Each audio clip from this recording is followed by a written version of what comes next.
So here's the last movie The last one. that he's ever in. A little film called Mark, Documentary. about a guy named Mark. Billy Lewis, who made The Jailhouse and Fourth and Long, whipped up this doc. And you could tell it's been whipped up. Didn't really do much. I mean, but then it also ends up being wildly powerful. I think only because he had that footage. And so he made a movie around it to be able to justify showing that footage. I don't know about. I think he wanted to make. Besmirching his name. I think he wanted to make a Mark doc. Ruining his legacy. Did you notice Longstreet is just one line in this entire movie? Did you expect to see Doesn't he more have- Longstreet? He only says, "I think Mark's the best actor I've ever met." Yeah. Scene. That's the only time you hear from him. I thought there was a different one, but you know what's infuriating is that oftentimes there's a lot of people talking, or people are always talking, and they don't ever cut away to show you the person. So you just hear a guy talking, and you're watching the movie. It's like, well, cut away so I remember which guy this is, because this kind of sounds like Robert Longo. Is Tuchel even in here much? At all? Do they talk to him? Or is it just in the Septien scenes? They talk to Michael Tully, who made Septien and plays the one brother. Yeah, he must be in it, at least in a Robert Longstreet way. Did we do the synopses? No, Okay, let's do that. it's short. Mark explores the life of Mark Darby Robinson as he lived the life of Mark. Yeah, that's right. It's like you're doing a Life of Brian thing or something. Well, shit, man. This movie, this documentary, it's sad Mm-hmm. It's only sad at the end. all the time. Oh, really? Mm-hmm. He's a sad, sad man. You think so? I do. I think if not for, like, I don't know. I just get the feeling that if not for the movies, people would have just been like, oh, God, here comes Mark. Oh, absolutely. I mean, he's definitely that guy. Okay. I remember watching this and being like, oh, cool, he's in movies. I wonder what he did for all those years prior to being in these movies. And it sounds like he spent his life trying to be in movies, and it didn't go. And do you suspect there was a lot of alcohol and drug use? He kind of seems... I don't know. There's like 2 pictures of him in his 20s or 30s. The one, he's at a party looking at a guy that they're talking about. And then another one, I think he's like sitting in front of someone and laughing. But yeah, there's like no photographs that they at least had access to use for like the entirety of his life, really. Yeah, what happened other than it doesn't sound like he was in his children's life? I mean, it kind of sounds... I didn't even expect him to have 2 children who are probably adults now. Yeah, I'm sure they're older than us. Yeah. Probably Oh, in you like their think so? 50s. Oh, God. Yeah. Good Lord, yeah. Yeah, I wonder what those years... I feel like I feel like he tried to be an actor, and then I feel like there was dark years. Because his brother-in-law, Oh, that is that British guy? Yeah. Who I recognized once I Yeah. saw him in the movies. So I wonder if it was like, you think he was like, hey, man, what are you working on? Let me get in on that. Can you not be crazy? No. Ah, man, no. I got problems. Sorry, chap. It's a strange movie. I wish, because it honestly just feels like they pieced together everything they could from what they've learned first or second hand. But because he's Mark Darby Robinson, there's no historical record to go to. He seems like he's got a little bit of a big fish problem where he doesn't directly address probably what you want him to talk about. Yeah. He just kind of keeps spinning yarns, which I think is a very irritating trait. He's also, he's a character. I mean, there was a part where some guy was like, yeah, if he would have auditioned for Kramer, he's the caliber of an actor that, wouldn't have necessarily been a worse choice than Michael Richards, I guess. Yeah, I think it was the guy that made Clockwork Maury that said that, right? Yeah, which honestly, I think under the right circumstances, he would have been like, if he were Kramer, would have just been like, that's Kramer. But what he does is hard to tap into and utilize. So like in Jailhouse, when he does those things, it just sort of feels like out of place. When he does all that shit, it's just sort of like, there's none of that in Septien, I don't think, though. His annoying stuff? Yeah. Not really. Like, you think he at one point lived in L.A.? I don't think he seems like he'd live in New York. When he was doing I guess that one movie is a New York movie. And then went back down to Wilmington Yeah, gave up. and just became an eccentric old codger that you'd run into, and that you're going to get he's going to eat 15, 20 minutes of my day right there. Yeah. Like, you see him and you're just like, I'd like him, but I don't want to talk to him. Christ. We were texting about this last night where Jules was like, man, if we had gone to Wilmington at any point before he died, we would have seen him marching around town. Mm-hmm. And my reaction was, yeah, and we would hate it if he tried to. I personally would hate it if he tried to talk to me in a bar. Yeah. Because there's several, man, I don't know. I get real red flaggy when like random people just start like trying to gab you up. I'm like, I don't want any of this. There was a guy named Cosmo. Kramer? No, but I guess he lived in Madison, and I mean this probably would have been, like towards the end of Seinfeld. Yeah, like 99, 2000, 2001 when I was kicking around on State Street quite often. And this guy Cosmo, he was like a fucking beanpole, but he was also like, I don't know, 6.5 feet tall, and he always wore like leather, biker-ish kind of stuff. And he's one of those dudes you'd hear, oh yeah, when he was like more balanced, he wrote like physics books or some shit. Oh. Stuff about like the universe and everything. Is he Roberta Sparrow? Kinda. Tarka? And you're like, damn, right? And he had been around forever or whatever. And I was catching him in his twilight. He wasn't that old, but... Did he nibble any secrets into your ears like Roberta Sparrow? No, but... So one night, I just wound up at his apartment. And we were going to smoke a joint. And it was weird because I was like getting a glimpse. You'd see Cosmo. Uh-huh. But now I'm in his home. Yeah. And... You shouldn't have done that. Well, I was young. Yeah. And you get a small peek where you're like, is he playing this part that everybody knows that's Cosmo? You know, because he's saying things that suggest a deeper resonance, a better understanding of the world around him, more than just being kooky. And that's kind of what Mark feels like. Like a lot of that stuff, it's a put on because maybe he's afraid there isn't enough substance or depth there. No. He's afraid of whatever's there. Or he's been burned super hard. This movie, I mean, it's a tough movie because, like I said... The interviews are gathered in, like, I think they say the bulk of them is at 2011. It marches through his filmography that we kind of know. To some extent, yeah. I think it touches on maybe 4 specific projects. The Jailhouse. Maury. Is where it really starts. Septien, the Jailhouse, and I think Fourth and Long. I mean, I guess the ones he can get footage of? You really kind of get a glimpse into his life, but only through the people that he's worked with. I don't know that you get a glimpse into his life, though. Like, we don't know what his home is like. Right. Yeah, we really don't. Him as a person. Finding out he has kids and not really touching on that at all. And a sister. And he, like, kind of references running a business. That big pencil that he shows. I think that was a gag. Is it a gag? Yeah. I feel like that was on the set of Fourth and Long. Maybe that was, I don't know. Because, I mean, he does seem like he would have been borderline homeless, but I would like to think that he had a business he was running for 10 years. Yeah, there's no way he could have... Well, I mean, he probably made a living off of acting for as long as he could. But then there's got to be like 30 years where then some guy discovers him and puts him in shit kicker. And then they managed to light up Sundance with... Or is it Sundance? Yeah. Or South by Southwest. I think it's Sundance. With a Clockwork Maury. Yeah, people were into it. They barely finished in time. They showed it at like a diner. He said like, I don't know, Nick Nolte or some shit was there. People were real into it for like a month. It was a buzz, yeah. And then... That didn't lead to anything. No. Why? Well, like, I think he says I think he just is his own worst enemy. I believe that. 100%. I think when you hire him and he comes in and he's just fucking... firing, or if he's difficult to work with just because he can't keep it together. Yeah.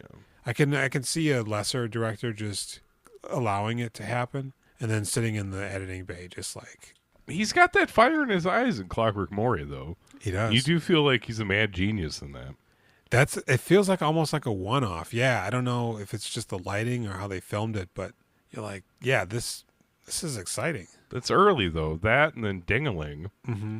He's again, the perfect use of him because he can go a little off script, but I think because the material itself is so fantastical that it's enough of a puzzle to say something within the context of the material. He's almost like an anchor in that one too, because Longstreet is completely insane with the sleaziest sex talk you ever heard in your life. Yeah. The guy without a dick is not quite a simpleton, but a real naive, like, nice guy. Mm-hmm. But then you got the dick doctor who's just like, yeah, man, it is what it is. You want us to wither your penis? You want us to shrink it? Get away? Yeah. It's like he dishes all that shit out like so well, matter-of-factly. He's got a very interesting attitude about him. It's awesome. He would have been a great sheriff in a Western. Oh, sure. Just whittling. So, yeah, right. We don't know shit about this guy. And it really is evident that none of the people that are in this movie did it either. God, it's you, me, and Billy Lewis that were like, what's up with Mark? We're interested in Mark. One guy's like, I'd see him on the street, and I'd pull up and say, hey, Mark. And you go, what? Who's that? Oh, man, it's gold. We all thought Mark was homeless, and they started putting him in movies, and we're like, oh, yeah, that guy's interesting. But what I was getting at is, could you imagine if we had watched Ding-a-ling-less, let's say, and then Undertow? We're like, man, this is so crazy. All right, well, we got to go to Wilmington right now for our meeting. Maybe we should go. And we flew there. I'm ready to go on some vacays. And we were just hanging, and he comes walking by. You'd be like, is that guy? You know? It'd be fascinating. And it would be like the greatest thing ever. Yeah.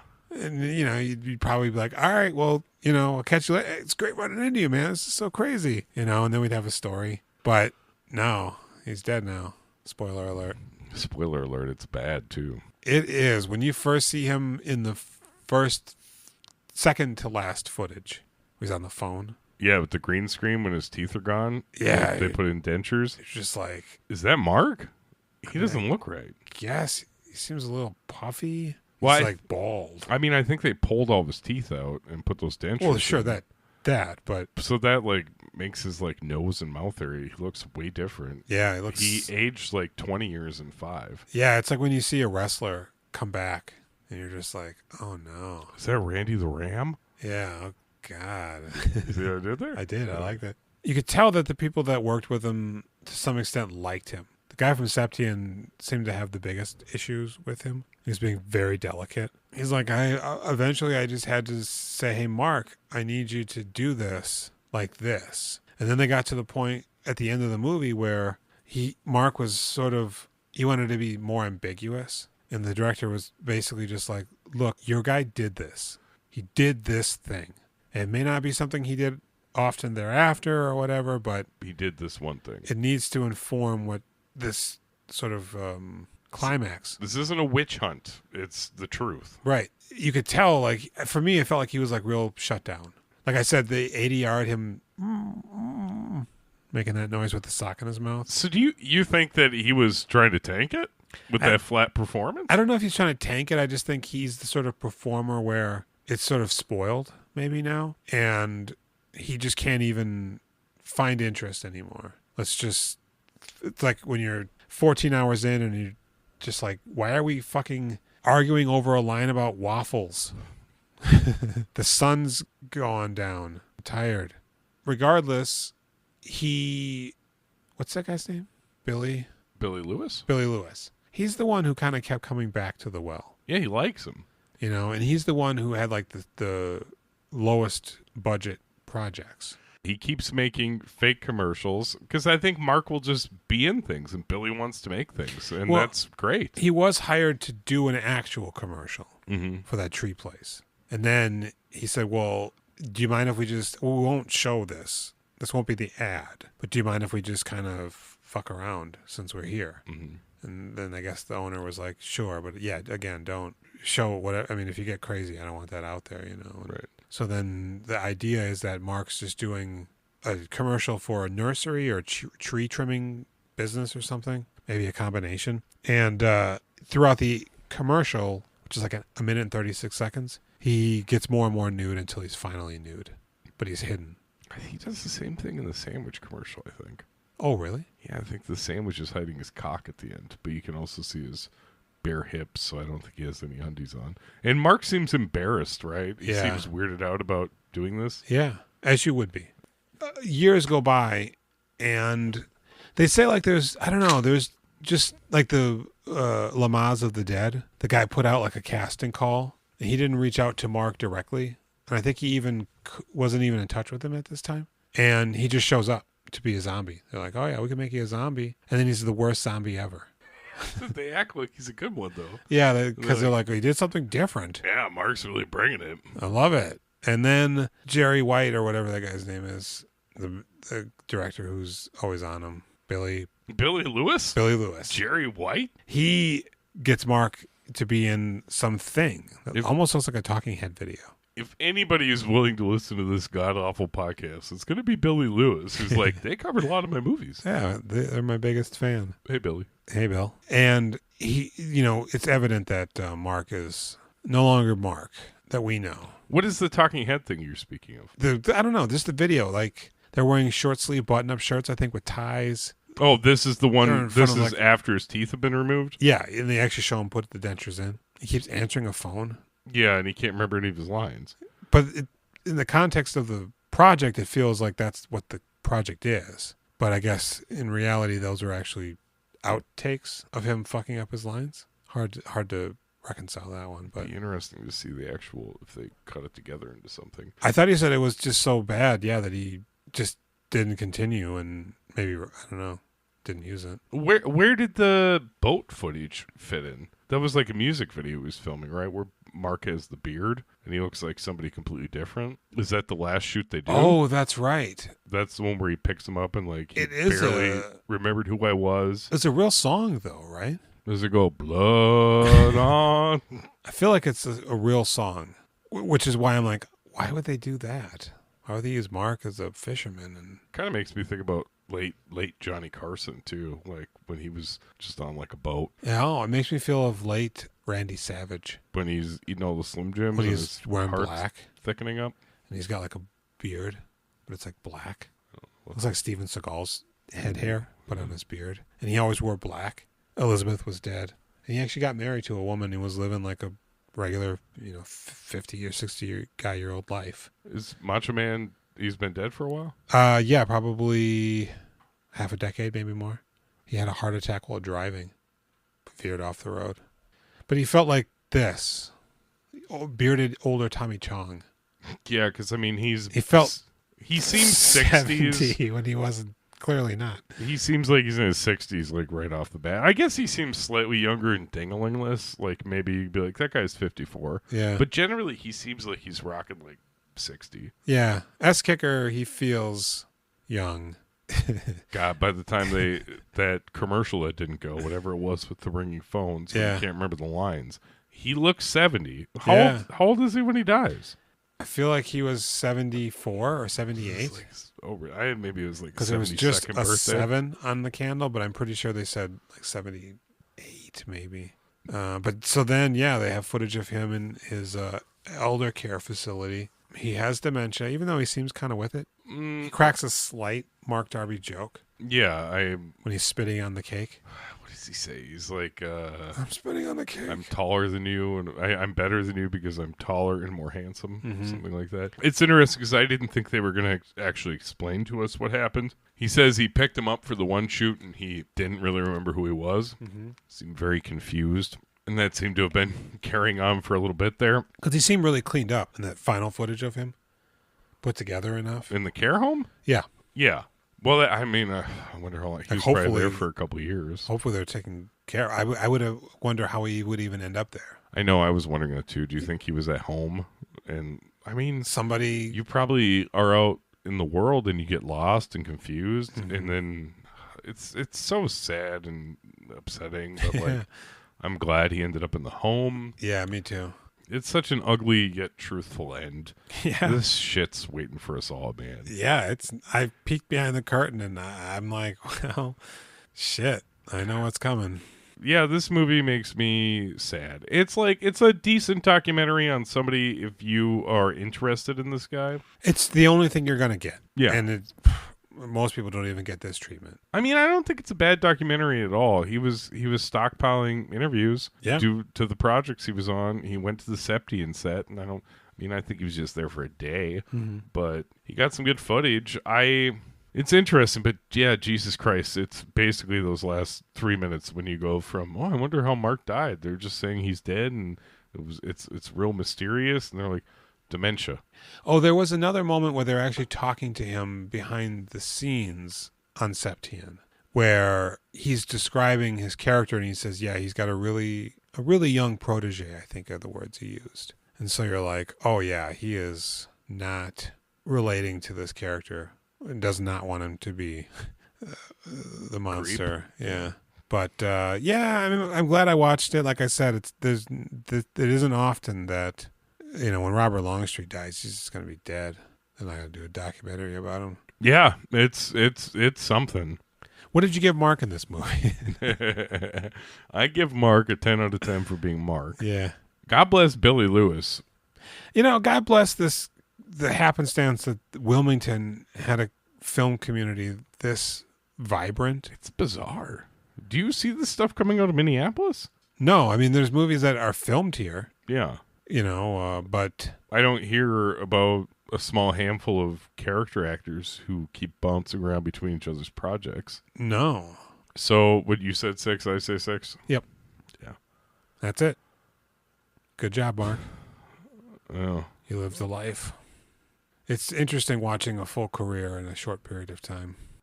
Billy, thank you for providing us with the Jailhouse and Fourth and Long and Mark. Yeah, you really came through in a pinch. Yeah. It was clutch. You can check out Mark on the Scare Network. I hope we can live long enough to get a lot of these episodes out. Mm-hmm. If we could hold on for 10 more years, we're going to really have a lot of episodes that nobody will ever watch. I'm in it for the next 30. 30? If we don't make it by then, I think I'll be dead in 10. I'll still do it. You was Jason. And you was Jules. And we did it. We did you, Mark.